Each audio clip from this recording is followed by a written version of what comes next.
Dieu. Vous ne pouvez pas le voir sans son épouse. C'est Jésus qui a révélé le Père. C'est Moïse qui a révélé Elohim. On n'attendait pas Moïse. On attendait ni Jésus. On attendait le Père. On ne peut pas voir le Père sans l'épouse. C'est pour ça l'épouse est la manifestation parfaite de la seconde venue du Seigneur Jésus-Christ. Madame dit, moi aussi, je vous dirige vers une épouse née de la parole. Et comme Moïse,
Genèse 18, partie du verset 12.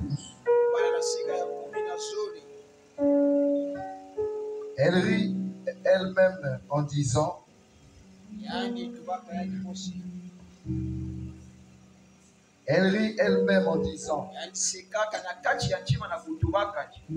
maintenant que je suis vieille, aurais-je encore des désirs?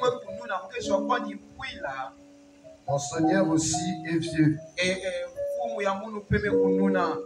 L'Éternel dit à Abraham, pourquoi donc Sarah a-t-elle ri? En disant, est-ce que vraiment j'aurai un enfant? Moi qui suis vieille, y a-t-il quelque chose qui soit étonnant de la part de l'Éternel? Au temps fixé, je reviendrai vers toi à cette même époque. Sarah aura un fils. Sarah mentit en disant, je n'ai pas ri, car elle eut peur. Mais il dit, au contraire, tu as ri. Maintenant, Esther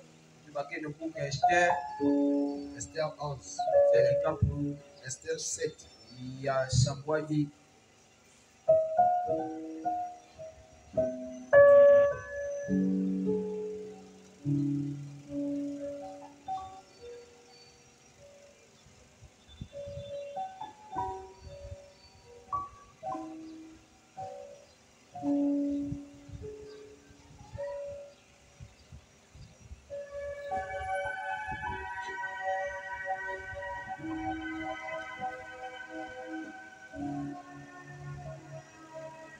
Le roi et Aman allèrent au festin chez la reine Esther.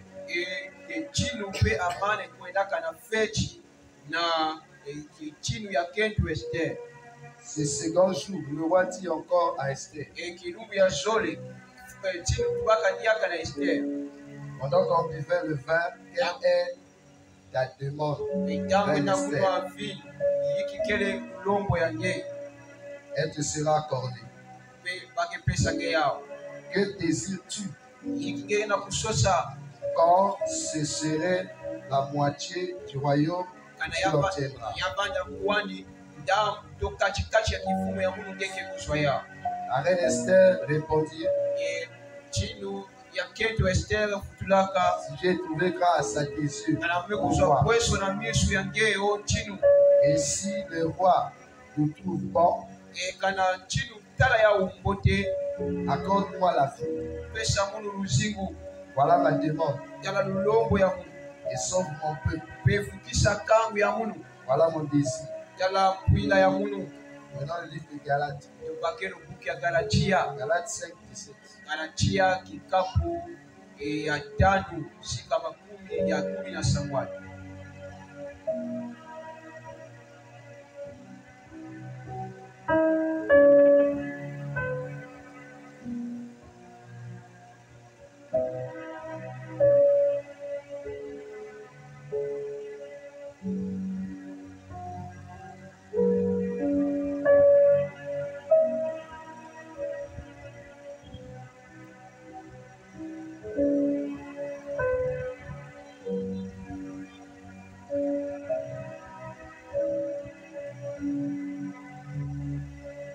Car la chair a des désirs contraires à ceux de l'esprit. Et l'esprit en a de contraires à ceux de la chair. Ils sont opposés entre eux, afin que vous ne fassiez point ce que vous voudriez. Si vous êtes conduit par l'esprit, vous n'êtes point sur la loi. Or, les œuvres de la chair sont évidentes. Ce sont la débauche, l'impureté, le dérèglement, l'idolâtrie, la magie, la rivalité, les querelles, les jalousies, les animosités, les disputes, les divisions, les sectes, l'envie, les excès de table et les choses semblables. Je vous dis d'avance, comme je l'ai déjà dit, que si vous commettez de telles choses, ne retirez point le royaume. Oh, à Jésus, tout à lui je donne. Oh, je l'aime et me confier. Je vivrai dans sa prière. J'abandonne, j'abandonne tout.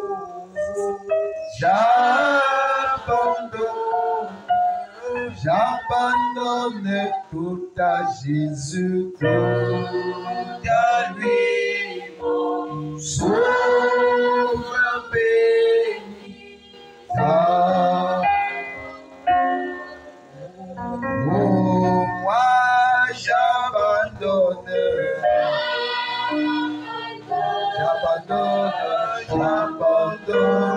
tout à Jésus, j'abandonne tout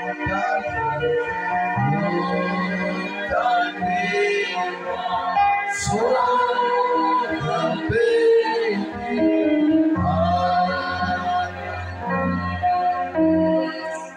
Seigneur, Dieu béni. Père Céleste. Toi, le révélateur de la parole. Toi, le donateur de tout don parfait et excellent. Toi, le Messie, la parole web. Toi, le Saint-Esprit, l'écho de la parole. Nous sommes ici, oh Dieu, pour un seul but, c'est de nous abandonner entre tes mains, afin que toi, le potier, tu puisses nous donner la forme qu'il faut. Nous nous confions à toi tous. Je regarde simplement du chemin. Laisse que ces petits instants, nous allons passer dans ta présence. Sois une bénédiction pour notre âme. Il en soit ainsi, Père. Dans le nom de Jésus-Christ. Amen. Nous asseoir. Que le Seigneur vous bénisse. Nous parlons du désir comme la tour de contrôle de l'homme dans le 7e jour.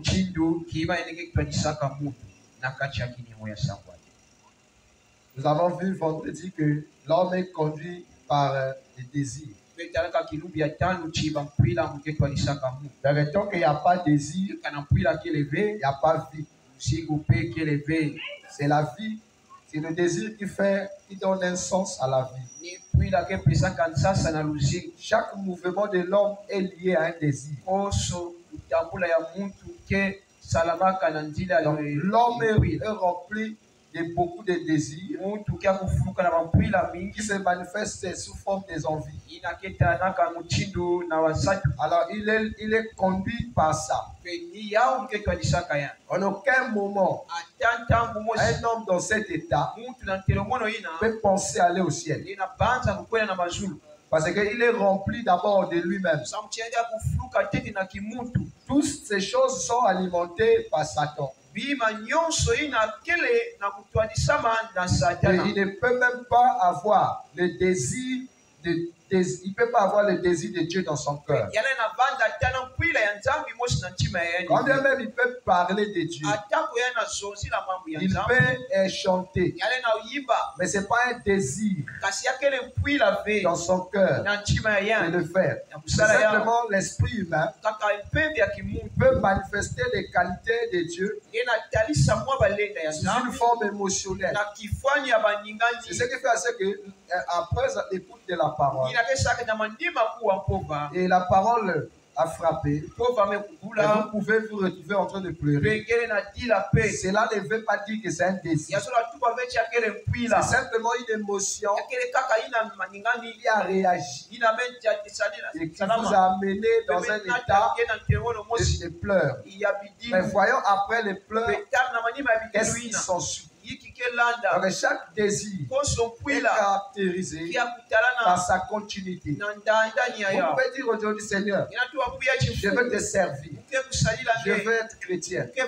Dieu lui n'écoute pas les paroles, mais il voit ce que tu vas faire, ou ce que tu vas dire, comment tu vas te comporter après que tu aies déclaré une telle chose. C'est pour ça que frère Madame dit, Dieu ne nous condamne pas parce que nous péchons, non. Il dit, mais il nous condamne parce que nous voulons demeurer. Parce que la possibilité de s'échapper a été donnée. Mais l'homme ne veut pas. Pourquoi? Parce que les désirs qu'il a dans son cœur, c'est lui qui patronne ça. C'est le diable. Amen. C'est pour ça qu'il se contente que de venir à l'église. Mais sa vie ne donne pas à Dieu. Amen. Parce que vous écoutez la parole. C'est bien. Après, ça vous fait quoi? Parce que vous connaissez une personne qui aspire à devenir ce qu'il écoute. Il dépose sa vie au Seigneur. C'est ça le signe. Mais une personne qui n'aspire pas à devenir la parole, l'église, c'est des habitudes. Comme on n'a pas un endroit où aller, on va à l'église. Amen. Vous pouvez écouter un enseignement de janvier à décembre. Tu ne constateras même pas qu'est-ce que cela a fait dans ta vie. Pourquoi? Parce qu'il y a un désir dans ton cœur qui va à l'encontre de ce que tu écoutes. Mais la chair te donne l'impression que tu es en ordre avec Dieu. Personne ne peut être en ordre avec Dieu s'il ne se répond pas. C'est la repentance qui amène l'homme à être en ordre avec Dieu. Donc même si Dieu descend, si tu n'es pas en ordre du fond de ton cœur, zéro, il ne fera rien. Tu vas tout faire à l'église, balayer, tout faire. Mais si ton cœur n'est pas en ordre avec Dieu, Dieu ne traite même pas avec toi. Donc le désir ici, c'est tout un monde. Un monde dans lequel Dieu s'infiltre pour conduire l'homme. Et le diable aussi rentre par là pour conduire l'homme. C'est pour ça que Paul dit, l'esprit a des désirs contraires à celles de la chair. Donc les désirs de la chair amènent l'homme dans le monde à avoir les caractéristiques des hommes mortels. Donc pour qu'on connaisse que tu es un homme, il faut que tu aies des femmes, il faut que tu boives, il faut que tu fasses la vie. Voilà la réputation de ce monde. Donc quand on dit que Wilson c'est un homme, c'est parce qu'il fait la vie. Et beaucoup de gens ont eu des renommées sur la base d'un certain désir ou un esprit qui s'est manifesté sous la forme d'un désir et il a amplifié ça. Ça fait de une grande personne. Si vous prenez par exemple dans le cadre de ceux qui boivent, il y a des gens qui peuvent vous finir 4 casiers, 3 casiers. Et il est content en le faisant. Il ne sait pas que c'est un démon. Il anime à faire ça. Et vous voyez que le démon lui donne une renommée dans la société. Ça, c'est un esprit qui s'exprime sous la forme d'un désir. Donc, l'homme est rempli de désirs. Même se lever, c'est un désir. C'est un désir qui s'exprime sous une forme spontanée qu'on appelle le réflexe. Donc, tu ne peux pas désirer te lever et t'asseoir. Dès que tu veux te lever, c'est automatique. Dès que tu veux t'asseoir, c'est automatique. C'est rapide. Amen. Donc il y a des désirs qui agissent sous une forme, comment on appelle ça, spontanée, qu'on appelle les réflexes. Et il y a d'autres qui agissent à long terme. Regardez par exemple, vous parlez à une personne, automatiquement il vous lance une réponse qui vous choque. Il ne sait pas que c'est un démon, mais ça se passe tellement vite qu'il ne fait même pas attention à ce qu'il dit. C'est un désir qui s'exprime sous une forme de langage. Et puisque c'est le diable, son venin te perd. Mais la personne ne sait pas que c'est le diable. Désirer faire du mal à quelqu'un, c'est un désir qui agit à long terme. Donc tu dois d'abord étudier. Tu dois étudier ça. Lorsque tu étudies, il te donne la vision. Comment tu vas agir et jusqu'à ce que tu agisses. Vous voyez, c'est ça qui conduit l'homme. C'est ce qui fait ce que l'homme est méchant. Pourquoi l'homme est méchant? Parce qu'il a des désirs qui ne contrôlent pas lui-même. Donc la seule manière d'éviter ça, c'est de donner sa vie à Christ. Amen. Parce que dans cet état, Paul dit personne n'entrera. Il dit ça dans les Galates, nous avons dit. Tous ceux qui ont des querelles, des enfants, Paul dit personne n'entrera. Alors si personne n'entrera, posons-nous la question, qui ira au ciel? Parce que tout homme, que tu sois pasteur, prédique, même peu importe ta position, tu te retrouves là-dedans. Maintenant, qui ira au ciel? C'est pour cela le 7e saut va venir donner une autre perspective de vous. Regardez maintenant ce qui se passe. Dieu ne peut pas agir dans le temps sans désir.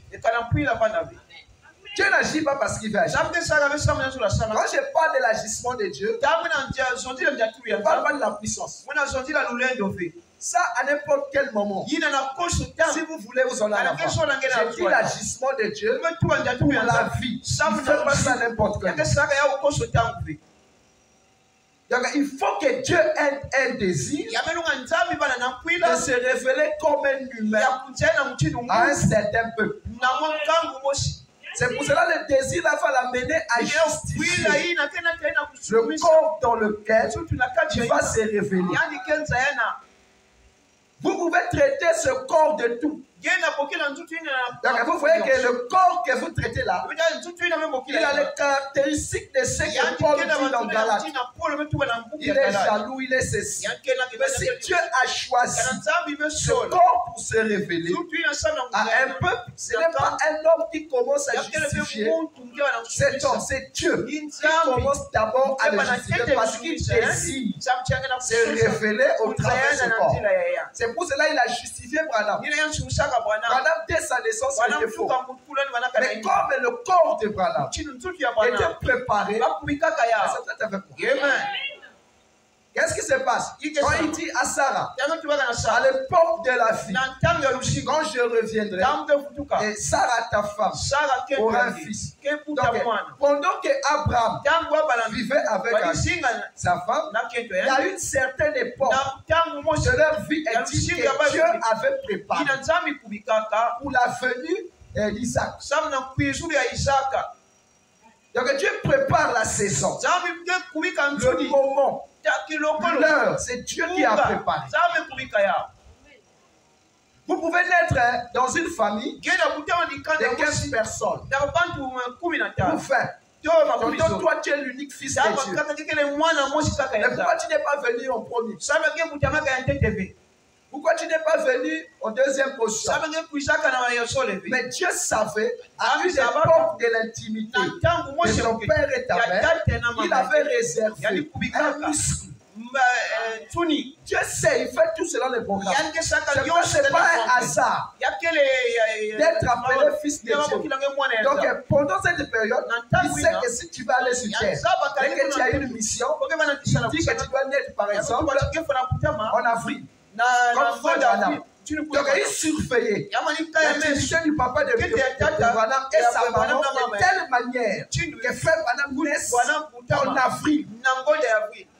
Ça ne devait pas être avant ou après. Est-ce que vous voyez ça?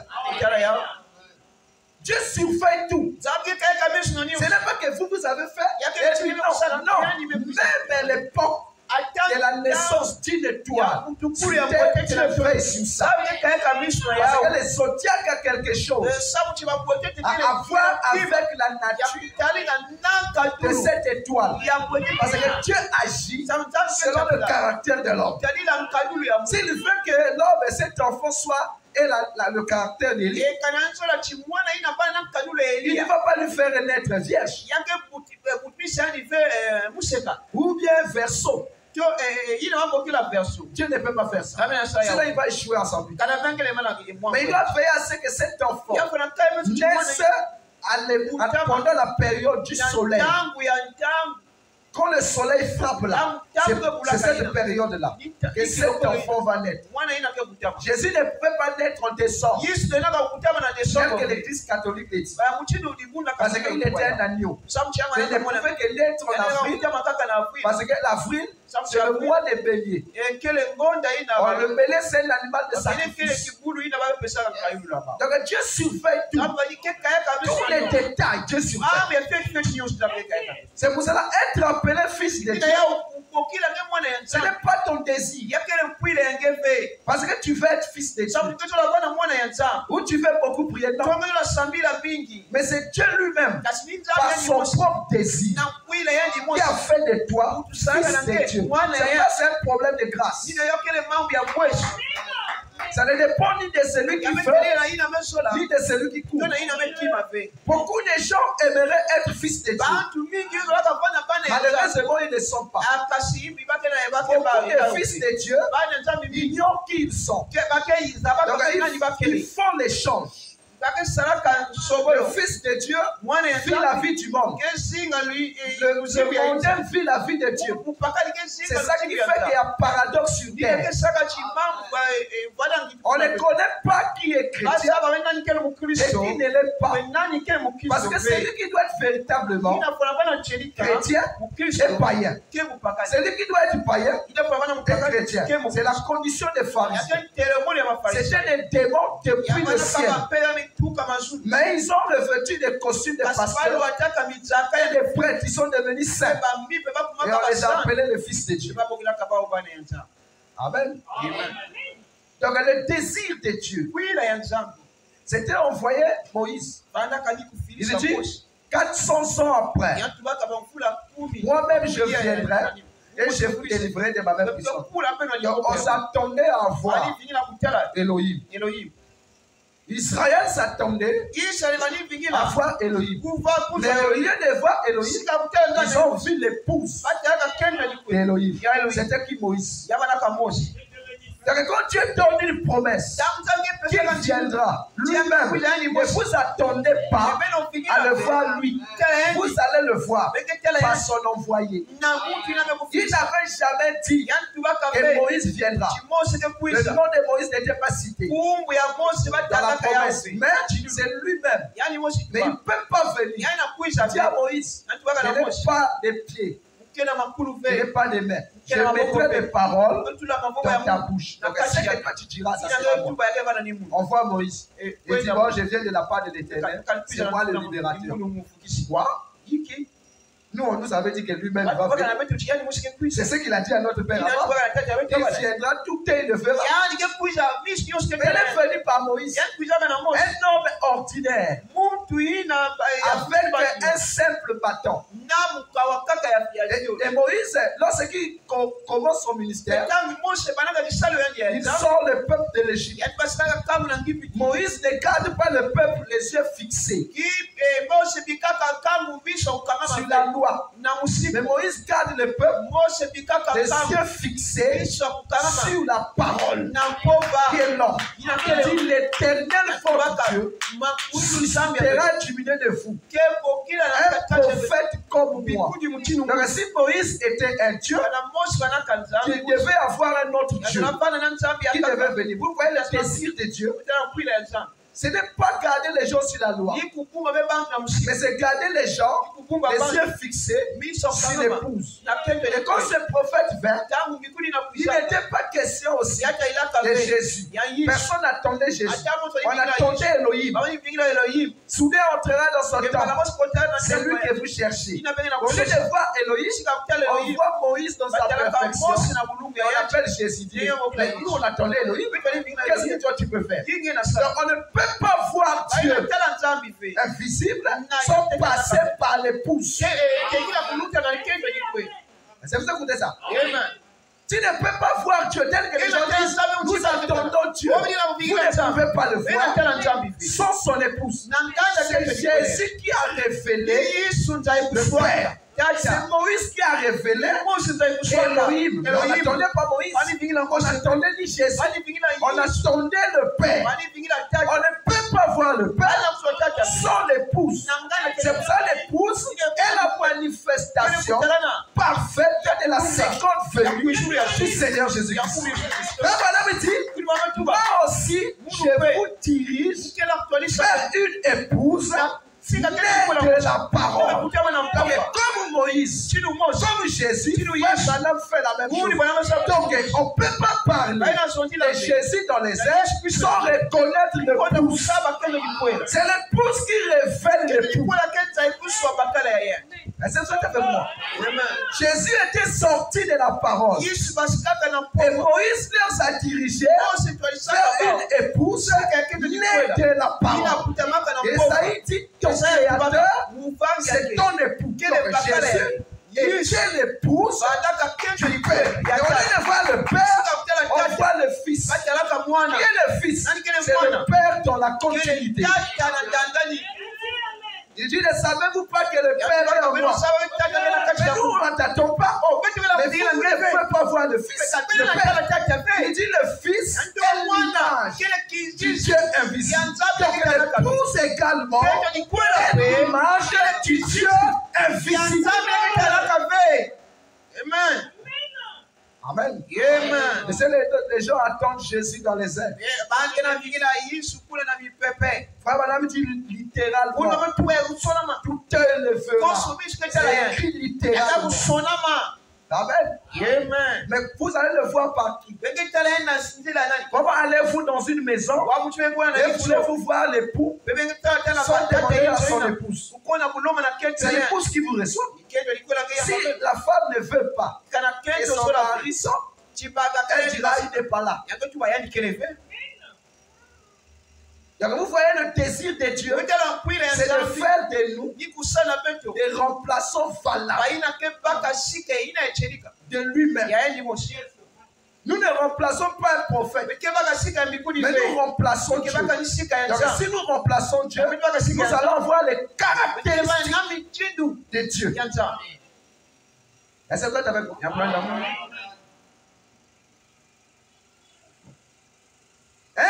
Un chrétien, né de nouveau, un chrétien qui a le Saint-Esprit. Regardez ce qui s'est passé dans les âges. Ce qui s'est passé avec Frère Branham. Frère Branham a prêché la sémence du serpent de l'Éden. C'est ce qu'il a prêché. Quand vous lisez la sémence du serpent, c'est ce qui s'est passé en Éden. Et les innovations. Quand on quitte l'Éden, on arrive à Genèse 6, la sémence du serpent de l'Éden, qui est la descendance de Caïn, n'existe plus. La descendance de Caïn n'existe plus. Oh, il y a trop de charme. Hein? Vous allez écouter la prédication de vous avec. Amen. Ça aussi, c'est un désir. Hein. Dormir, c'est un désir.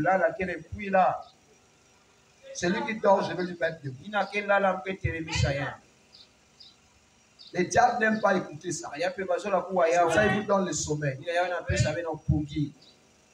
La sémence du serpent, d'Adam, jusqu'à Noé, cette descendance-là n'existe pas. Les enfants de Caïn, comment on appelle les géants, ils existent. Lesquels qui sont restés? C'était la sémence de Dieu, par la lignée de Noé. Alors, quand Cam voit la nudité de son père, Dieu ramène Caïn dans sa perfection. Parce que la malédiction de Dieu était le retour de Caïn sur une forme spirituelle. Donc il a maudit la sémence là. Lorsqu'il maudit cette sémence s'est vengée 7 fois. À tel point qu'on n'a pu retrouver ni le Fils de Dieu, on ne retrouve que le Fils de Caïn. Donc Dieu ici a mis ensemble Caïn et Abel dans un corps. Ce qui n'était pas avant. Amen. Frère Madame, dans son langage, il dit le chien blanc et le chien noir. Ça, c'est le langage de Frère Madame. Ça, c'est le plus grand mystère de la divinité. Comment Caïn et Abel sont devenus une chair. Et Dieu ne dit rien. Alors qu'il a dit, la sémence de Caïn sera en inimitié. Donc ils ne s'entendront jamais avec la sémence de la femme. Mais ici est Caïn et Abel sont devenus un corps. Et Dieu appelle Caïn fils de Dieu par identification. Parce que le Fils de Dieu, ce n'est pas la chair, c'est celui qui est au dedans.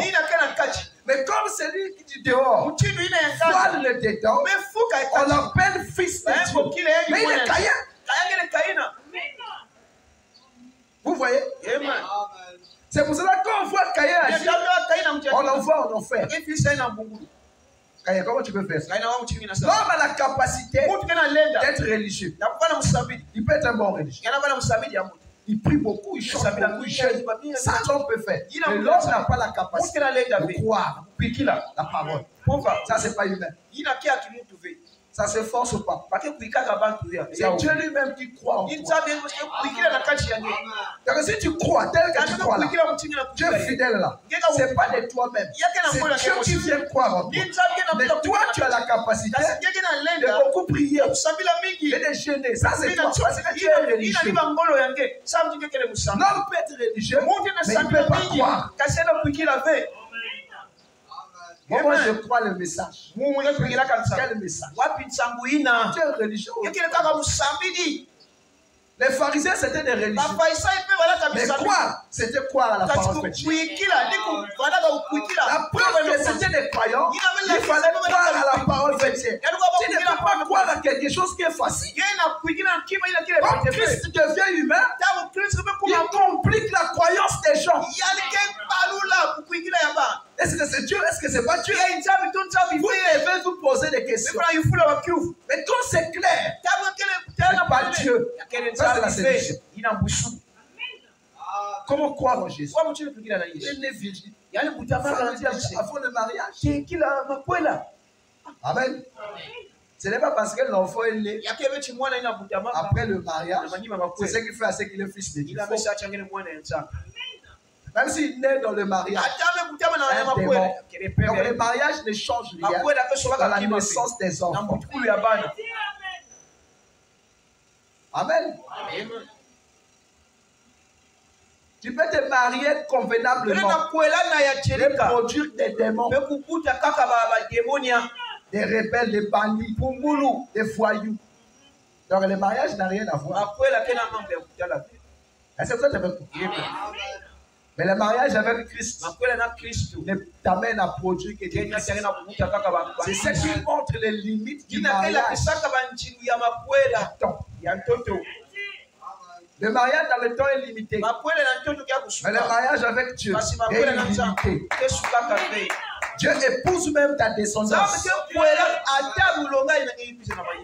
Vous voyez Dieu? Si Dieu s'est marié avec toi, il marie la descendance. Par toi, Abraham, pas toi, Abraham, ta postérité. Vous voyez la consolation d'Abraham? Il savait que la postérité, c'est-à-dire ses descendants, auront pour Dieu Elohim. Même s'il a aimé Abraham, il va aimer Isaac plus qu'Abraham. S'il a aimé Isaac, il va aimer Jacob plus qu'Abraham. Jacob plus Isaac. S'il a aimé Jacob, il va aimer Joseph. Regardez à quel moment on parle de la perfection. C'est en Joseph. Un homme sans faute. C'est ça Dieu. Amen. Donc la semence du serpent, du temps de Caïn existe. Les frères Balaam est venu la prêcher, la sémence du serpent. Donc il nous a introduit. Parce que la sémence du serpent, c'est la démonologie. Comment le diable est devenu démon dans l'homme. C'est ça la sémence du serpent. Maintenant, nous, quand nous venons, nous n'allons plus prêcher que Adam a été allé avec Ève. Ça, tout le monde connaît. Nous devons prêcher la sémence du serpent. Comment Caïn et Abel sont devenus un. Comment les séparer? Détruire Caïn afin qu'Abel gagne. C'est ça qu'amène le septième saut. Donc ce mystère est caché dans les sept tonnerres. Parce qu'il est dit qu'Abel doit faire Caïn. Mais Caïn c'est qui? Caïn c'est pas les boîtes de nuit. C'est pas les prostituées, ça c'est pas Caïn. Caïn c'est toi-même. C'est ta nature qui va en opposition avec la volonté de Dieu. Donc il n'y a pas aussi ta nature a une émotion qu'elle te produit quand elle se manifeste. Maintenant, Dieu te dit de te dire ça toi-même. C'est ça, Caïn. Maintenant, comment les séparer? Et c'est pour ça que ça fait quoi? C'est pour ça que les gens sont religieux. Parce que Caïn aussi était religieux. Il avait une église. Il avait un baptême au nom de Jésus. Donc la chair peut t'étonner, l'impression qu'il croit. Mais quand tu l'amènes un peu plus loin, il va te démontrer que ces choses-là, ce n'est pas fait pour moi. Frère, prêche-nous seulement les éléments de la parole. C'est ça la sortie. On a besoin de ça. Ici, on n'a pas besoin de ça. Ça, on peut rédiger ça chez vous. D'ailleurs, la Bible. Même Moïse, on a dit c'est aboli. Celui qui avait la colonne de feu, on a dit laisse d'abord tes histoires, tu ne finis, laisse ça. Le plus grand commandement, c'est aimer ton prochain comme toi. Dans le reste, la laisse. Tout ça est lié dans la mort. Donc cherche à donner Christ aux gens. Et tu verras que Christ va vivre la loi d'une manière naturelle. Mais cesse de mettre les gens de confiance sur les épaules. C'est ce que Jésus a dit aux pharisiens. Vous mettez aux gens de poids. Ils n'ont même pas le désir de vivre ce que vous dites. Vous les imposez. C'est ça la religion. Et le désir du pasteur, c'est d'imposer l'église. Mais l'église n'a pas le désir de faire ce que le pasteur dit. Mais ils imposent. Alors ils deviennent religieux. Et nerveux. Amen. Plus qu'on les a imposés, ils deviennent des esclaves. Après, ils vont s'habituer à ça. Et ils disent que nous sommes délivrés. Vous n'êtes pas délivrés. Et le diable essaie un peu de danser dans ta tête. Quand le diable danse dans la tête d'une personne, vous veut aller voir. C'est ça, ils aiment frère, prions. Les dons, les prophéties, ils ne sont pas délivrés. Amen. Parce qu'une personne qui est délivrée dit je suis délivré. Il ne fait pas semblant. Il dit je suis délivré. Alors nous allons voir comment on arrive à la délivrance. La délivrance, c'est tout un mystère. Parce qu'une personne qui veut le changement montre qu'il veut le changement.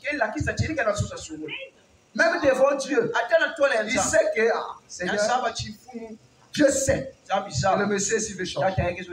C'est un désir qu'il a dans son cœur, qui veut l'amener toujours vers Dieu. Et plus il est proche de Dieu, plus il voit quelque chose se passer. Il n'y a pas d'effort. Mais c'est Dieu qui a le désir. Si tu n'écoutes pas la parole, tu ne peux pas avoir le désir d'être la parole. C'est pour ça ceux qui disent que le temps des églises s'est passé, ils sont faux. Dieu ne peut pas conduire, Dieu ne peut pas te conduire toi-même. Oh non, je suis à la maison, Dieu va me conduire. Mais s'il va faire ça, il sera obligé d'éliminer tous les Éphésiens. Il va d'abord enlever les Éphésiens. Et puis il va conduire chacun individuellement. Moi j'ai le Saint-Esprit. Allez-y. Mais tant qu'il y a encore des Éphésiens, tu es condamné. Tu vas dire quoi? Il va te dire pourquoi on a place. Oh, frère, madame, moi j'aimerais être conduit par le Saint-Esprit. Madame dit oui, c'est juste. C'est le même Saint-Esprit a établi des pasteurs et des docteurs pour conduire son église. Tu vas passer par où? Amen. J'ai lu une citation. Mon frère, madame dit le Seigneur d'adoration, c'est Christ. Christ, c'est un homme. Bon, le corps de Christ, c'est où? Quand vous dites, oh, je suis dans le corps. Mais c'est où? Le corps de Christ, c'est la parole que vous écoutez. C'est ça qui vous identifie dans le corps de Christ. Donc, on dit corps, c'est que Christ vit dans un homme. Mais le corps corps de Christ, ce n'est pas une dimension. Branham était le corps de Christ. Parce que tous les élus liés à son ministère étaient dans le message que lui a porté. C'est ça le corps de Christ. Donc si tu as placé un ministère, il est un corps. Parce qu'il va attirer certains membres du corps par son message. Bon, maintenant, vous, quel corps vous êtes? La séduction du diable. Amen. Parce que quand vous lisez les brochures, vous pouvez vous tromper. Et le diable peut vous séduire. Dans les églises est passé. Il met un désir en toi et la rébellion. Et tellement que ça devient un avec toi. Ah, tu dis oui, ça c'est juste. Madame, nous disons des choses de telle manière que toutes ces gars. D'autres, il réfléchit. Il dit Dieu fait ça exprès. Amen. Il dit Dieu fait ça exprès. C'est pour cela que quand tu es brebis, tu es idiot. Une brebis est une personne idiote. Elle n'est pas intelligente. C'est les boucs qui sont intelligents. Mais la brebis n'est pas intelligente. Si vous la laissez seule, elle va se perdre. Les brebis se promènent toujours en groupe. Vous écoutez, mais si vous la laissez seule, elle va s'éloigner et on va la tuer. Mais les boucs pensent qu'ils peuvent marcher seuls. Zacharie 10:3. Je châtierai les boucs, pas les brebis. Il est bouc et il a encore les envies. Et tu vas passer où? Mieux vaut être brebis avec des envies. Mais tu es bouc. Vous connaissez bouc? Il est radical avec vous. Lui, la fin de Dieu, il ne se plie pas. Même toi, tu dis, la parole dit ici, le bouc dit non. Il va trouver une situation. Même s'il voit que Satan condamne, le bouc n'accepte pas. La parole ne plie pas les boucs. Ne plie pas. Le bouc, il est toujours debout fort. Parce qu'il y a des problèmes. À un niveau donné, on a fait appel à la parole. Les frères, madame, disent. Comme frère, madame, dit c'est la parole, on s'incline. On s'incline. Même si c'est contre ma volonté, je m'incline. Mais pas les boucs. Est-ce que vous êtes avec moi? Donc la sémence du serpent, Dieu et l'homme, ou la sémence de Dieu, qui est l'image dans l'homme, et l'homme, né du péché, ensemble. Maintenant, c'est lui qui vient entrer. Il est mort par rapport au désir de la chair. Le désir de la chair veut vivre comme le mort. Mais lui, il n'a pas la ressemblance de Dieu. C'est juste de l'air sous une forme humaine. C'est ça qu'on appelle l'image. Dieu sous la forme théophanique. Il est comme l'air, mais sous la forme d'une image. Il ne peut pas te toucher toi non plus. Maintenant, cette forme-là va venir vivre dans un corps qui a le sang infecté. Donc le sang infecté, c'est Caïn. C'est Caïn qui est le sang infecté. Et lui, maintenant, il rentre dans ce corps. Quand il rentre dans ce corps, il meurt. Il meurt pourquoi? Par rapport à la vie qui se trouve dans ce sang. Parce que ce n'est pas la vie de Dieu. C'est Caïn qui tue Abel. Lorsque Caïn tue Abel, Abel est mort. Qui va régner? C'est Caïn. On ne parlera plus d'Abel. C'est ça que Paul dit, c'est que charnel précède toujours. Le spirituel vient plus tard. Mais ce qui est charnel, c'est pour cela la première vie de l'homme, c'est lui le conducteur de l'homme. Maintenant, qu'est-ce que Dieu fait? Dieu va venir maintenant vivifier par le Saint-Esprit l'homme intérieur. Lorsqu'il vivifie le Saint-Esprit, alors cet homme voit le jour et on appelle ça le baptême du Saint-Esprit. Amen. Regardez les âges de l'Église. Dans l'âge d'Irénée et l'âge de Paul, ce que Paul a enseigné, c'était la perfection de l'âge d'Éphèse. Quand on rentre dans l'âge d'Irénée, ce que Paul a enseigné par rapport aux exigences de l'âge d'Irénée, ça devient le point de départ. Tu ne peux pas dire que c'est la perfection. Parce que la perfection, c'est ce que Irénée va donner. Irénée ne peut pas donner sans prendre Paul comme base. Le C de Paul devient de la base. Mais en temps de Paul, c'était la perfection. Mais quand ça rentre dans un autre âge, ça connaît une diminution. Parce que les exigences de cet âge sont plus élevées que les exigences de l'âge de Paul. Quand on prend l'âge de la vertu, dans la connaissance, la vertu devient le point de départ, c'est-à-dire le sang. Mais dans la perfection, c'est arriver à la connaissance. J'aimerais que vous ayez bien saisi. Quand on arrive à l'âge pentecôtiste, l'âge de Wesley devient le point de départ. Voilà pourquoi ils se sont sanctifiés. Et ils ont manifesté les dons.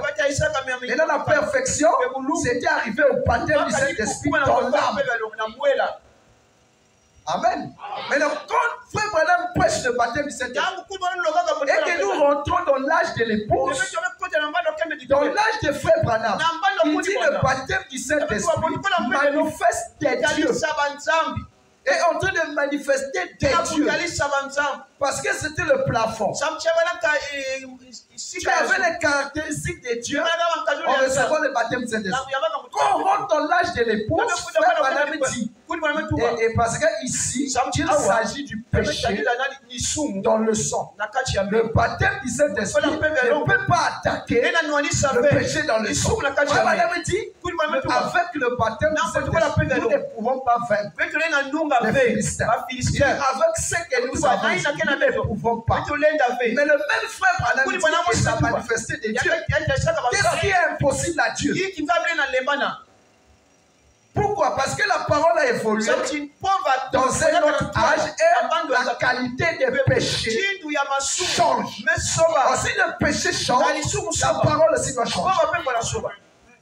Parce que si vous amenez la parole de ton époque, dans cet âge-ci, vous êtes antichrist. Vous avez dit c'est le message, non? Mais ce n'est pas le message de notre âge. Ça va délivrer qui? Mais donc, quand on rentre dans notre âge, le baptême du Saint-Esprit devient le piédestal. La perfection, c'est le Saint-Honneur. Comme on ne connaît pas la direction, comment arriver au Saint-Honneur avec garder l'église sur le baptême du Saint-Esprit? Paul dit, vous n'avez pas encore lutté. Or, dans le sang humain, c'est là où se trouvent tous les désirs. Il peut être à l'église, il peut être bon dehors, mais il a des désirs contraires à ce que vous voyez. Et ça, ce n'est que Dieu qui voit ça. Alors pour arriver à détecter ça, il faut rentrer dans le 7e saut. C'est ça, Frère Branham dit, le 7e saut ramène Jésus-Christ sur la terre. Pour quelle mission? C'est pour venir détruire les désirs dans l'homme.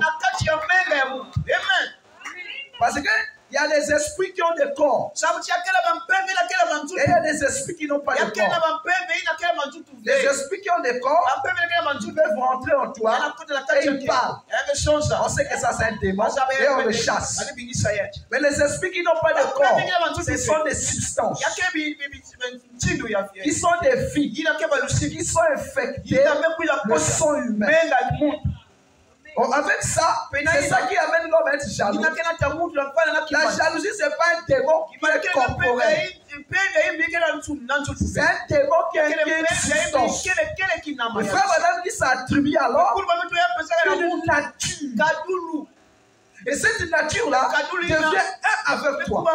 Quand l'esprit la pense, c'est toi qui penses. Tu ne peux même pas faire la différence. Est-ce que ça c'est moi ou c'est moi? C'est tellement un. Où est le mariage?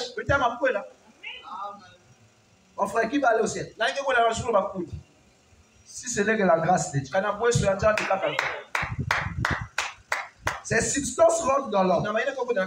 Et ils rentrent, ils sont là. Ils sont en jalousie, dispute, tout ça. Amen. Ça attribue à l'homme une nature. Même la colère, raisonner, bouder, injurier, mépriser. C'est des démons. Amen. L'hypocrisie. Tout ça, c'est des démons. Mais ce n'est pas des démons qui ont des esprits. Mais ce sont des substances. Plus il grandit, plus il est efficace. Amen. C'est la raison pour laquelle le 7e saut est incontournable. Parce que la solution à ce problème se trouve dans le 7e saut. Personne ne peut désirer Dieu. Oh Seigneur, je te désire. L'homme désire la femme désire l'homme. La preuve, quand il se marie, il oublie Dieu. Amen. Quand il est ensemble, Dieu n'existe plus. Mais avant, quand il était célibataire, il disait Seigneur, je te désire. Mais quand il se marie, il désire la femme. Personne ne désire Dieu. C'est Dieu qui nous désire. Il est mieux que Dieu te désire et toi tu désires Dieu. Parce que le désir de l'homme vers Dieu est selon une circonstance. S'il a des problèmes, sa vie ne marche plus, il fait semblant d'être religieux. C'est un semblant. Attendez que son problème soit réglé. Frère, madame dit la seule manière de chercher Dieu, ce n'est pas quand tout va mal. C'est quand tout va bien. Dis c'est en ce moment de désirer Dieu. Mais si tu désires Dieu, quand tout va mal, c'est une circonstance. Tu as besoin du travail, tu as besoin du mariage, tu commences à beaucoup prier. Amen. Il y a des religions, il y a des religieux et des religieuses, surtout les célibataires. Quand il dort la nuit tout le temps, c'est la prière là. Ah, mais la sœur l'a pris beaucoup. Hein? Ah, mais la sœur l'a pris beaucoup. Ah, parce que s'il y a une sœur spirituelle, elle veut se faire distinguer parce qu'elle a une mission. Vice versa. Si l'église s'ouvre à 14 ou bien il n'y a que du mardi, ou mercredi, lundi et mardi, il est là à l'église. Toute la journée, il est en jeu. L'ouvre les là, il est là. Même toi qui viens le voir, tu es impressionné. Ah, mais moi, je ne suis pas chrétien à côté du frère, à côté de la sœur. Donc, s'il y a un homme qui est prêt à se marier, les yeux sont déjà sur lui. Et on va former un bon foyer. C'est une façade. Amen. Dieu n'obéit pas à nos envies, à nos désirs, parce qu'on prie. Parce que tu pries alors Dieu ne fait pas ça. Donc on va prier, Dieu va changer. Non. Donc vous faites ça par condition. Dieu honore nos désirs quand nous croyons, quand tu as la foi. Tu crois sans foi. Même si tu ne pries pas, mais tu crois. Voilà la foi d'Abraham. Vous pensez qu'Abraham était là 24 heures, mais Dieu a déjà dit. Abraham a eu une certaine époque et la vie tu auras un fils. Maintenant, crois seulement. Frère madame dit only believe. Crois seulement. C'est tout ce qu'il te demande. Est-ce qu'il t'a dit d'aller prier? On lui t'a déjà dit il va te donner. Bon, mais tu vas aller prier pourquoi? Crois seulement. Tu peux prier sans croire. Mais tu peux croire sans prier. Parce que si tu crois dans ton cœur, même sans prononcer une parole, tu vas tout changer. Vous pensez que croire, c'est parler? C'est une position de cœur. C'est une attitude mentale. Voilà comment on a formé les groupes de prière. Il faut prier parce que ça. Est-ce que tu crois d'abord? Le problème, ce n'est pas prier. Est-ce que tu crois d'abord? Parce que croire, il faut être ténace. Que ça marche ou pas, je crois. Comme les trois Hébreux. Les trois Hébreux croyaient. Ils n'étaient pas en train de prier. Ils ont dit déjà jeter nous. Nous, on ne va pas s'agenouiller. Et peut-être que c'est peut-être qu'ils vont changer la vie. Demain, nous n'allons pas nous agir. Jetez-nous. Ils reviennent encore le troisième jour. Bon, là, on va jeter. Ils ont dit, nous n'allons pas nous agenouiller. Dieu a dit non. Je n'ai jamais vu des gens qui croient. Dieu a dit, allez, jetez-les. C'est quelle façon de croire en Dieu? C'est Dieu qui a autorisé au roi de les jeter. Pour tester leur foi. Ils ont dit, si c'est pour Dieu, on va aller mourir. Qui peut faire ça? Là, ils disent que nous disons que ça c'est l'homme, mais nous sommes la réalité. Il va dans la fournaise, dès qu'on les jette, Dieu les attendait dans la fournaise. Donc quand ça brûlait là, Dieu les attendait. Mais toi Dieu t'attend où? Tu ne fais même pas arriver à ta fournaise.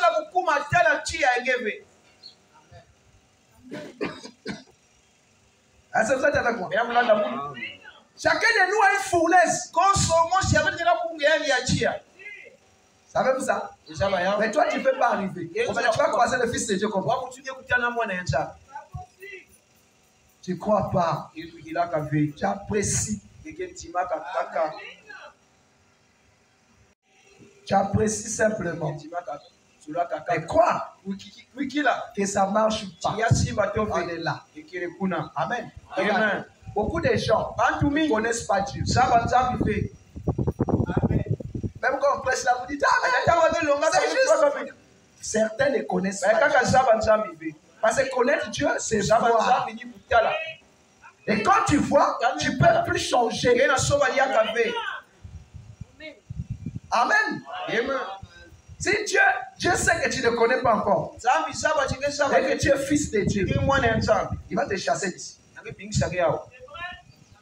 On va d'abord faire une expérience. Quand tu vas partir, tu vas réaliser, comme le fils prodigue, il faut que je repars. Quand tu reviens, tu auras une autre perspective.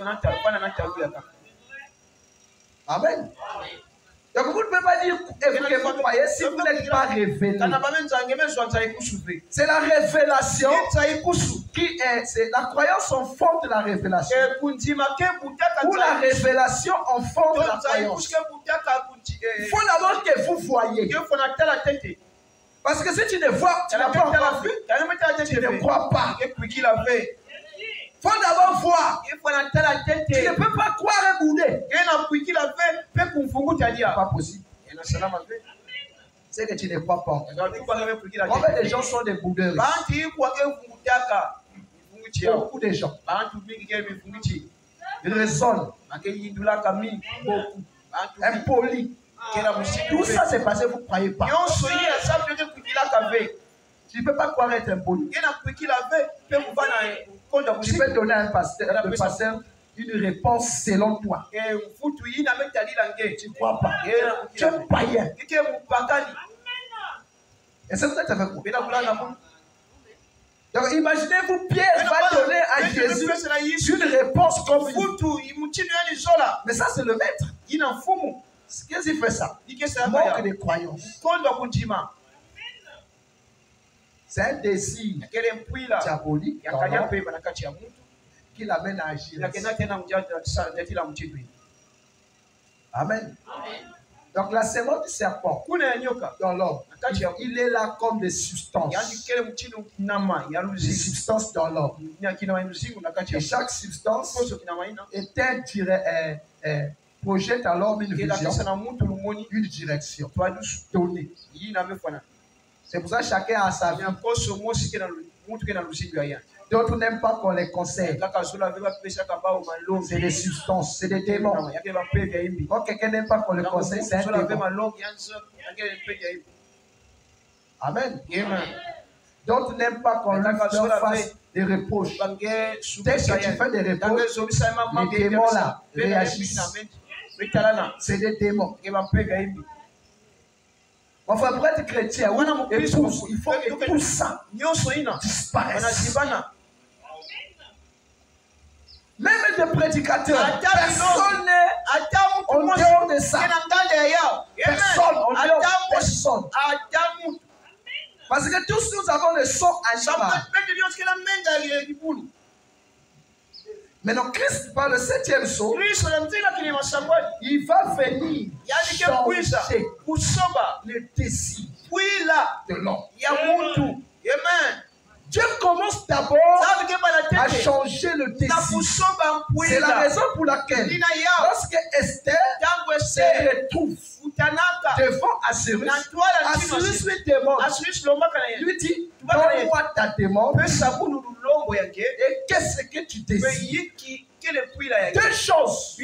Donc, Esther avait une demande à faire et un désir à manifester.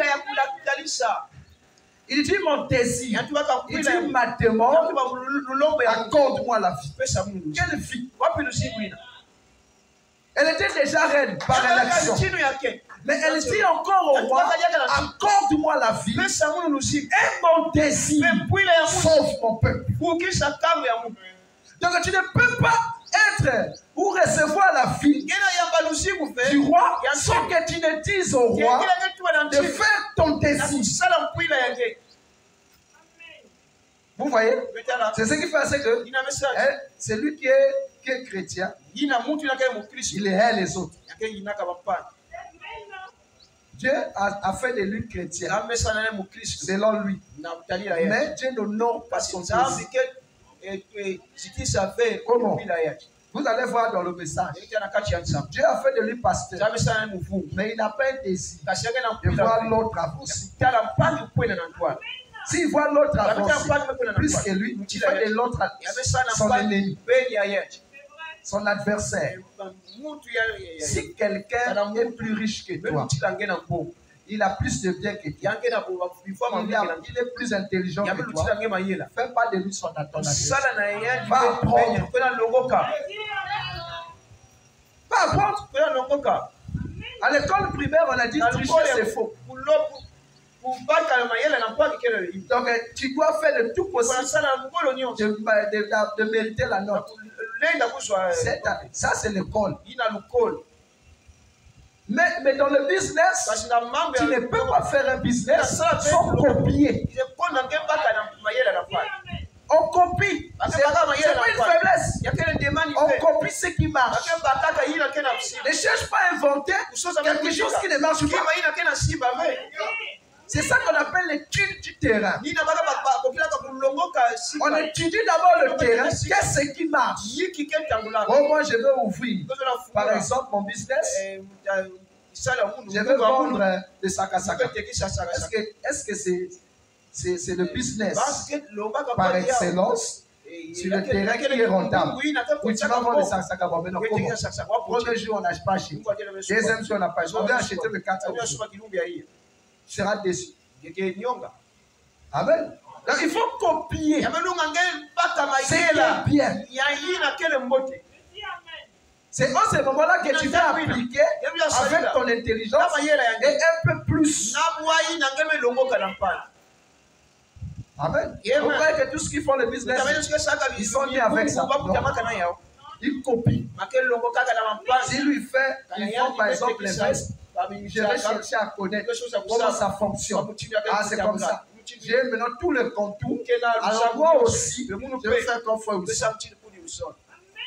Amen. Vous ne voyez pas que tous les waras ont des boutiques, même côte à côte. Ça marche. Ça marche très bien. Maintenant, Dieu va venir changer le désir dans l'homme. Il met dans l'homme son désir. Le désir de Dieu, c'est que l'homme vive la parole.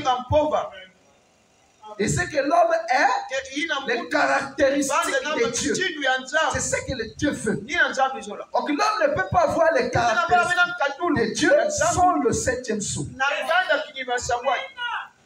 C'est dans le 7e sceau que se trouvent les caractéristiques. Je ne parle pas de la puissance. Parce que les caractéristiques naturelles de Dieu, c'est le caractère de Jésus. Le caractéristique surnaturel de Dieu, c'est la puissance. Mais ici, il veut que l'homme ait les caractéristiques naturelles. Or, pour que l'homme ait les caractéristiques naturelles de Dieu, il faut commencer à changer ses désirs. Et c'est vrai, parce que c'est le désir qui attribue à l'homme un comportement. Oh, mon enfant est bandit. Oh, il est ceci. C'est le désir qu'il a. La rébellion, c'est un désir. Maintenant, Christ, par le 7e jour, va commencer. Maintenant, comment il va commencer? Il ne va pas violer l'homme. Bon, non, viens, je vais te changer de destination. C'est pour ça l'écoute de la parole. C'est l'écoute de la parole. Puis tu dis, viens seulement écouter. Quand tu écoutes, il y a quelque chose qui se passe en toi que tu ne sais pas. Plus tu écoutes la parole, plus lui est en train de changer quelque chose en toi. Mais toi, tu ne sais pas. Est-ce que tu as une personne qui aspire à changer ses désirs dépose sa vie aussi. Amen. Alors, quand tu rentres là, dans le 7e jour, la perspection que Dieu a fait, les désirs de l'homme changent. Parce qu'il va se servir de ça pour manifester sa gloire si tu t'es confié. Vous avez ça? Dites Amen. Il dit celui qui se confie en l'éternel renouvelle ses forces. Quand nous avons parlé de la parabole du vêtement, nous avons dit que Christ ne peut pas se manifester dans un homme s'il n'y a pas une faiblesse. Donc la faiblesse, c'est par elle que Christ naît. Frère Madame a prêché la fausse parfaite par la faiblesse parfaite. Donc il faut que l'homme ouvre la porte de sa vie privée qui se trouve dans son cœur. C'est par là que Christ rentre. Donc c'est ça le nez. Pour que les désirs de l'homme soient changés. En ce moment-là, il y a deux profondeurs. Où il y a deux désirs. Donc là, maintenant, deux tours de contrôle. Une tu t'étends, l'autre tu dehors. Donc il est habitué à vivre par celle du dehors. Mais celle du dedans, l'homme ne connaît pas encore ça. Il commence à découvrir ça. Et qu'est-ce que Dieu va faire? Il va mettre beaucoup d'amour de la parole dans son cœur. De sorte que si celui-là agit mal, celui de l'intérieur va résoudre la situation. C'est vous croyez ça? Amen. Un chrétien qui est à Dieu, il dit, ça ne veut pas dire qu'il ne peut pas commettre des fautes. Il dit le problème, c'est pas commettre, c'est la suite. Comment il va réagir? Amen. Donc, Dieu met dans ton cœur, quand tu te confies à lui, son désir. Maintenant, le désir là, ça devient Dieu lui-même. Parce que ça va appeler le ciel. Le ciel vient en toi. C'est pour cela que Paul dit, le royaume des cieux, ce n'est pas le manger, le boire. Mais c'est la paix, la soif, tout ça en Christ. Donc, Christ dans l'homme amène tout le ciel en toi. C'est ce qui fait à ce que le ciel ici commence à combattre l'enfer en toi-même. Et ce combat-là, c'est lui qui est spirituel. Il sait ce qui se passe. Voilà, me dit dans le nom blasphématoire. Qu'est-ce qu'il fait quand il me donne le Saint-Esprit? Il me place dans un endroit séparé de moi-même. Donc Dieu divise l'homme. Il y a l'homme charnel et il y a l'homme spirituel. Tu ne peux pas être spirituel et que le charnel te domine. Ce n'est pas possible. Si tu es spirituel, le spirituel va dominer le charnel. Même si le charnel agit mal, le spirituel va dominer. C'est pour ça qu'un fils de Dieu, même si tombe, il se relève, il n'y a même pas fuir Dieu. C'est la preuve que le spirituel le domine. Et s'il fuit Dieu, c'est qu'il y a encore rien. Et c'est pour ça que tu es avec moi. Parce que Dieu connaît le désir le plus profond de son cœur. Il a déjà dit ça. C'est le désir le plus profond de son cœur. Seigneur, c'est que je sois Dieu. Amen. C'est ce qui fait à ce qu'on dit Dieu a le complot. Non, Dieu n'a pas le complot.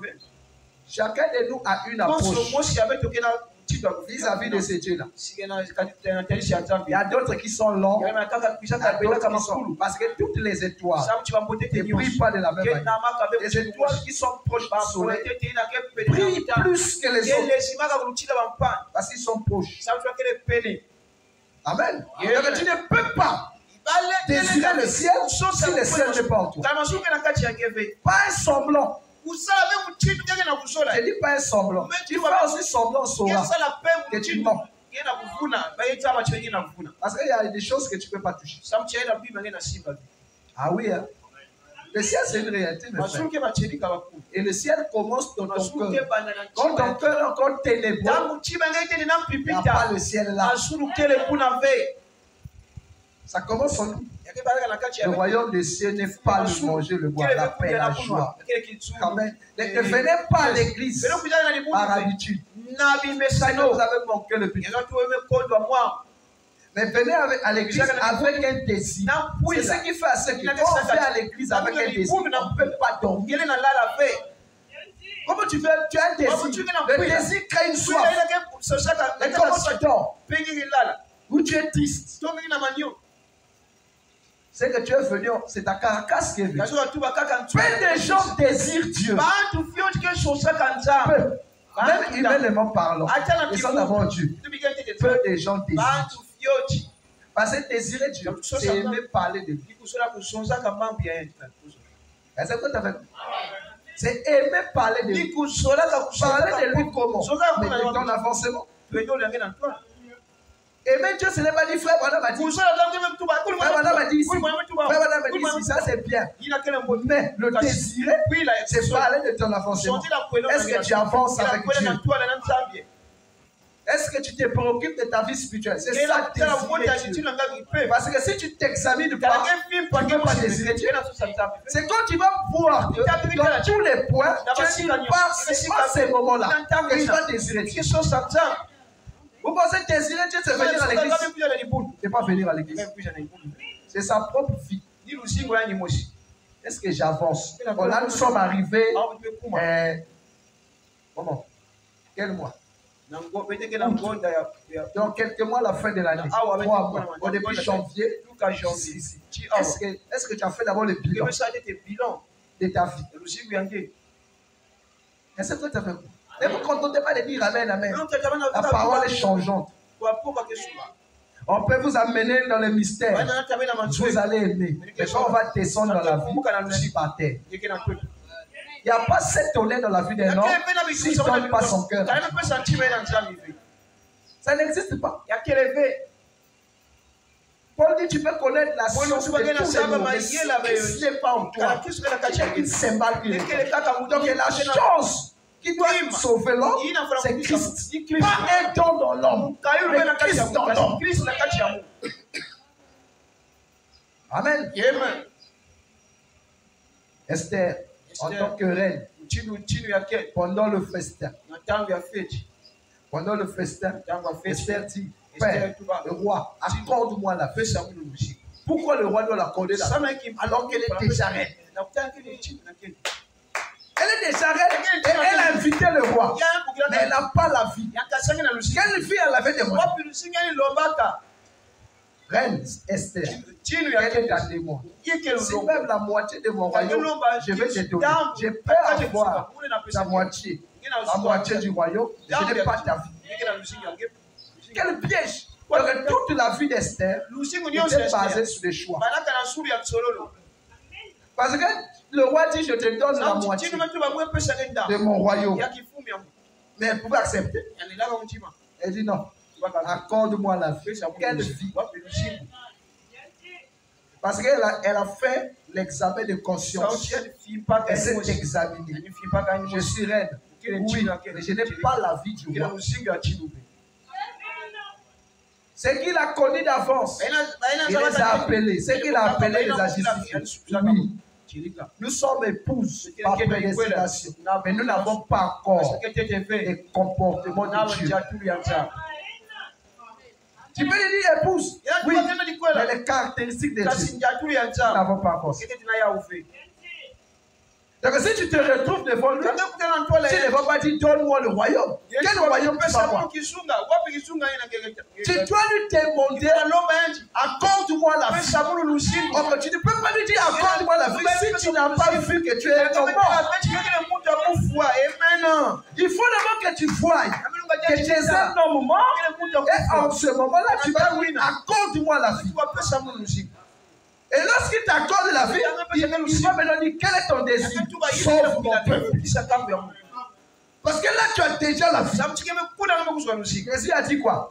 Cherchez d'abord le royaume. C'est-à-dire la vie. Et le reste, vous serez d'autres. Donc la vie pour l'épouse ne vient pas par un homme. C'est Dieu. L'homme ne fait que parler et Dieu accompagne les paroles de l'homme. C'est pour ça que tout dépend de l'esprit qui est derrière. Si c'est le monde, vous serez des mondains. Si c'est Dieu, vous serez des dieux. Donc, dans notre âge ici, nous ne vivons pas encore selon les privilèges de notre âge. Ce que Dieu a réservé dans l'âge de l'épouse, nous n'avons pas encore ça. Nous vivons sur la base des privilèges des âges précédents, tels prier beaucoup, prêcher, chanter, faire toutes ces choses. Ça, c'est l'influence du baptême du Saint-Esprit. Prier pour les malades, ça, c'est le baptême du Saint-Esprit. Mais dans l'âge de l'épouse, on ne prie pas pour les malades. On parle simplement. Et c'est ça avec moi. Venir à l'église, tout ça, c'est une influence des âges précédents. Parce que nous ne sommes pas encore arrivés là où Dieu veut nous voir. Mais pour qu'on arrive là, Dieu nous met dans un système de l'écoute de la parole, former le nouveau homme. Et le nouveau homme a pour mission de créer les désirs de l'homme pour nous amener à être des dieux. Alors quand tu es un Dieu, tu n'as plus les caractéristiques des humains. Tu as les caractéristiques des dieux. Donc tu peux créer un nouveau monde. Amen. Ça c'est comment on dit, le plafond. Donc si on peut dire que je suis arrivé, c'est ça. Mais voyons ce qui se passe sur le terrain. Et on va aller à l'enlèvement. Vous ne savez même pas que, oh non, on attend Jésus. Mais l'épouse est là, vous attendez. Vous ne lisez pas bien, frère. Il dit, je dirige les gens vers une épouse née de la parole. Il dit ça dans la parole par la sémence originelle. Donc Dieu devient la parole, l'homme. Ce qu'il dit, ça produit l'espèce Dieu. Parce que la parole est une sémence. C'est ce que j'ai dit. C'est la parole, ça va faire de vous la parole. Si vous croyez. On attend Jésus dans les airs. Quels airs? Les airs, c'est l'épouse. On dit les airs, c'est l'épouse. Il dit le 7e ange criait sur la terre, sortait du milieu de son peuple. Mais l'écho de la voix se faisait entendre au ciel. Mais le ciel, c'est le désert. Mais c'est le cœur de fils de Dieu. Oh, tout est référent dans les airs. Mais c'est le cœur de fils de Dieu. Vous voulez qu'elle ait. Frère, madame a dit ça noir sur blanc. Oui, tout a été écrit noir sur blanc. Alors vous avez dit que c'est rouge sur blanc. Amen. Donc l'épouse est la manifestation. Et cette épouse-là, Dieu tue tout. C'est pour ça que madame dit, la parole de Dieu rentre dans nos vies qui ont été obstruées par le péché. Il dit la parole de Dieu. Quelle parole? Pas ce que j'ai dit là. Mais la vie qui accompagne. Dieu vient comme une substance dans l'homme. Amen. Il vient t'enlever le désir du monde et il met en toi le désir. Ça, c'est la première des choses. Donc, quand quelqu'un veut être meilleur, c'est qu'il n'est plus le même. C'est que Dieu l'a visité. Mais quand quelqu'un n'a pas ça, c'est que Dieu ne l'a jamais visité. Est-ce que vous comprenez ça? C'est ça dans le 7e psaume. Dans le 7e psaume, Dieu maintenant vient utiliser l'homme.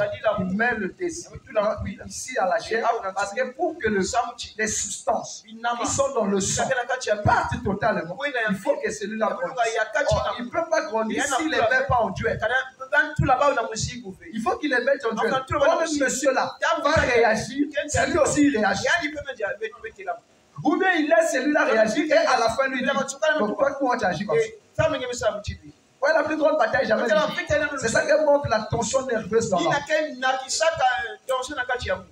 L'homme a deux désirs. L'autre c'est servir Dieu, l'autre c'est servir le monde. Et les deux désirs ont le même diapason. Quand c'est Dieu, ils sont ça bien. Quand c'est servir le diable, ils sont ça aussi correctement. C'est pas que c'est bien. Non. En ce moment-là, il faut maintenant quel choix tu vas faire. Ah, c'est difficile. Oh, la grâce, c'est bon. La grâce est plus difficile que la loi. Parce que le choix que tu fais détermine ce que tu es. Amen. C'est ça qu'on appelle Caïn et Abel. Plus Caïn monte, et plus Abel monte, Caïn aussi monte au même niveau. Caïn aussi monte. Maintenant, cette fois-ci, Abel a le caractère de Dieu. Il ne va que vaincre. Il ne va que vaincre. C'est pour cela, votre problème, c'est de nourrir votre intérieur et la parole. Tout simplement. Parole. Parce que plus vous communiez, plus vous parlez de Dieu, plus vous grandissez. Moins vous parlez de Dieu, vous devenez charnel. Ne vous contentez pas de venir à l'église. Mais contentez-vous à la croissance de votre homme intérieur. Parce que s'il ne grandit pas, tu n'auras pas l'enlèvement. Il n'y a rien à faire. Il faut que, parce que l'enlèvement, c'est lui à maturité. C'est lui qui est en toi. C'est lui l'enlèvement. C'est lui qui brise cette chair. Et quand il détruit la chair ici, toi tu ne sais pas. Tantôt quand tu es malade, ce sont les effets secondaires de la mort. Mais tu ne sais pas. À quel moment tu deviendras immortel?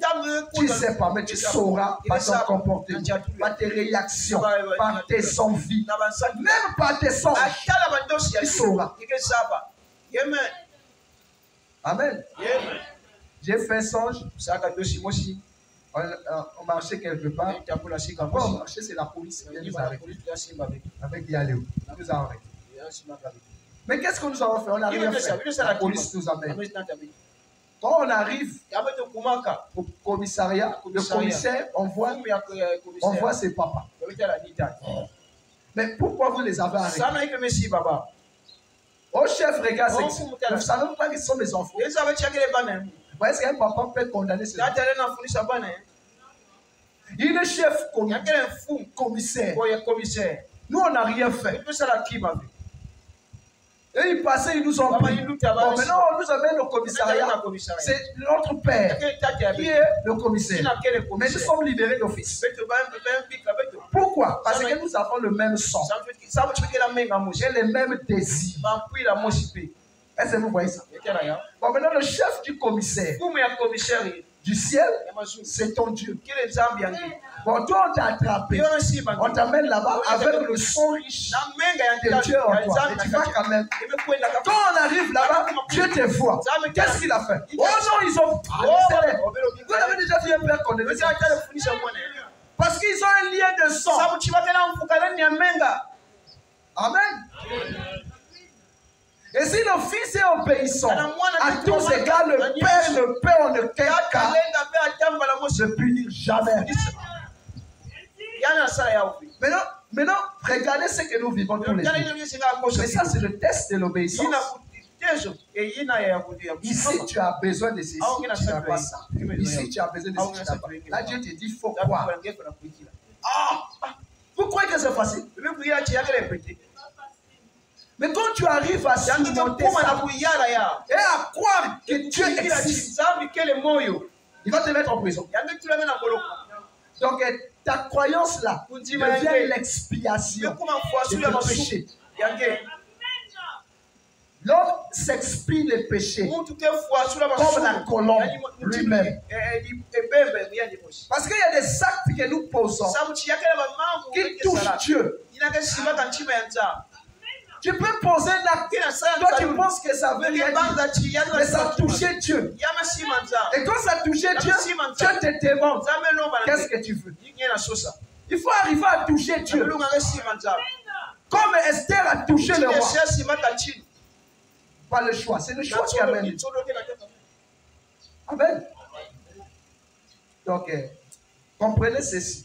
Et Dieu vient pour rédempter l'homme. Donc, on ne peut pas parler de rédemption sans la mort. Il faut d'abord que le premier homme meure. Oh, il ne peut pas mourir et ses désirs vivent. Non, l'esprit et la chair doivent avoir les mêmes désirs. Pas deux. Dieu doit amener la chair et l'esprit à avoir un seul désir, c'est de faire la volonté de Dieu. C'est ça qu'on appelle le mariage. Mais tant que l'esprit et la chair n'est pas encore un, viens toujours à l'église et confie-toi. Ne te donne pas du repos. Parce qu'il est plus tard que nous le pensons. On ne sait pas ce qui peut nous arriver. On ne sait pas. Mais nous, on vit, c'est comme si on voyage dedans. Vivons, c'est comme si on voyage dedans. Est-ce que vous m'écoutez? Je répète. Ne vous contentez pas à écouter les belles paroles, à venir ici. Ça, ce n'est pas l'église. L'église, c'est vous-même. L'église, c'est vous-même. Ici, c'est un lieu de rassemblement. La preuve qu'on va partir. Les gens viendront ici et s'asseoir et faire tout ce qu'ils veulent. Mais l'église, c'est d'abord toi-même. Est-ce que tu es une église même à la maison? Est-ce que partout où tu vas, tu es une église? Parce que Marie était une église. Une vierge concevra. Elle est allée avec ça à la maison. Comment une vierge peut concevoir? Elle a commencé à se préoccuper. Ça a été un désir ardent dans son cœur de longer feu. C'est ça qui attire Dieu. Marie, tu as trouvé grâce. Est-ce que Dieu peut te dire aussi, toi, tu as trouvé grâce? S'il vient ce matin, peux-tu lui dire à ton sujet, à ton égard, que tu as trouvé grâce? Regarde d'abord ton attitude de cœur. Est-ce que Dieu peut dire, toi, tu as trouvé grâce? Qui t'amène? Sœur Diane, Dieu peut te dire, tu as trouvé grâce? Amen. Que le Seigneur vous bénisse. Je crois que pour ce matin,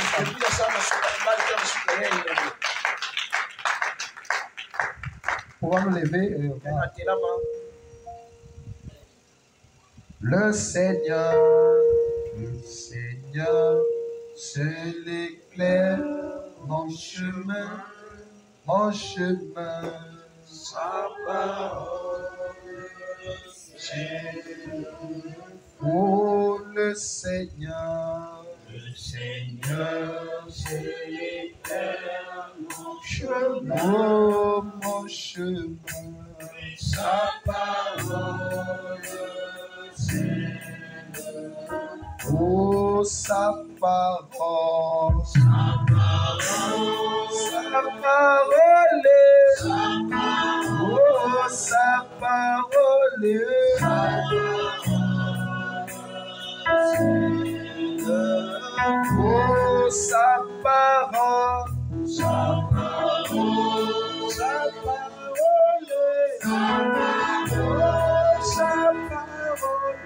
sa parole,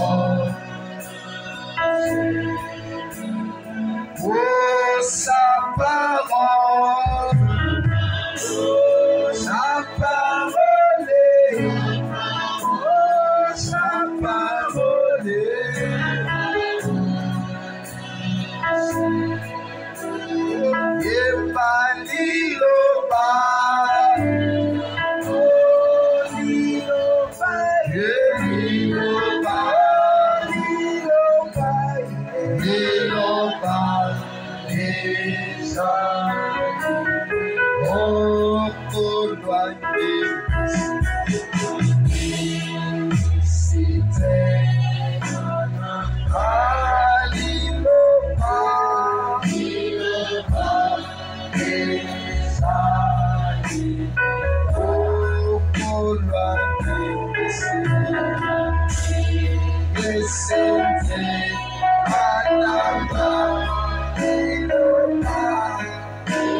Nous sommes reconnaissants de ce message qui perce le cœur, Père. Et je crois que cela nous rapproche de toi. Je crois que cela nous fait du bien.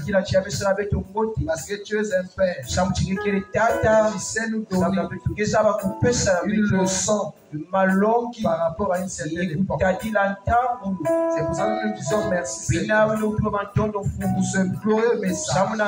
Montre, oh Dieu, comment agit le diable et qu'est-ce qu'il faut faire quand le diable se réveille. C'est simplement se rapprocher de toi. Bénis la parole dans le cœur de tes enfants. Que cela nous fasse du bien. Que ça transforme une vie. Que ça rapproche, oh Dieu bien-aimé, les enfants de toi. Père Céleste, nous nous confions à toi. Nous confions aussi notre patriarche. Bénissons-la. Bénis sa vie. Donne une parfaite santé. Bénis aussi ceux qui n'ont pas eu l'occasion d'être dans ces lieux. Que la même bénédiction puisse parvenir. Mon Père, pendant que je tiens dans mes mains cet enfant qui nous a donné Dieu, fais la joie de notre famille, la famille chrétienne. Nous voyons comment il émerge, comment il grandit, tout en ayant l'amour de la parole dans son cœur. Seigneur, cela nous réjouit. De voir un tel enfant désirer déjà te servir, désirer chanter tes gloires, désirer chanter tes merveilles. Nous voyons que par là, Dieu, c'est la visite d'un homme sur cette terre. Seigneur, c'est son jour anniversaire. C'est son aujourd'hui, Père. Il a gardé en bonne santé. Il n'a jamais eu un jour où il a été hospitalisé. Avec le peu de moyens que je donne, nous essayons de l'élever. Puisses-tu le bénir davantage pour le reste de sa vie. Seigneur, que toute sa vie soit une bénédiction. Rends-lui encore plus sage, plus intelligent, afin que Dieu, plus il grandit en âge, plus il grandit dans la compréhension, dans la connaissance de qui est Dieu. Et que fais de lui, Père, un vrai serviteur, comme l'a été. Qu'il suive les traces de ceux qui l'ont précédé. Servir, c'est Dieu. Ce même Dieu que nous avons connu, et toi, Seigneur. Père, nous le remettons en toi. De nuit ou de jour, nous le remettons à toi. Seigneur, donne une parfaite santé. Et nous voulons commémorer ce jour ensemble avec lui. Béni sois-tu du premier dans le nom de Jésus-Christ. Amen.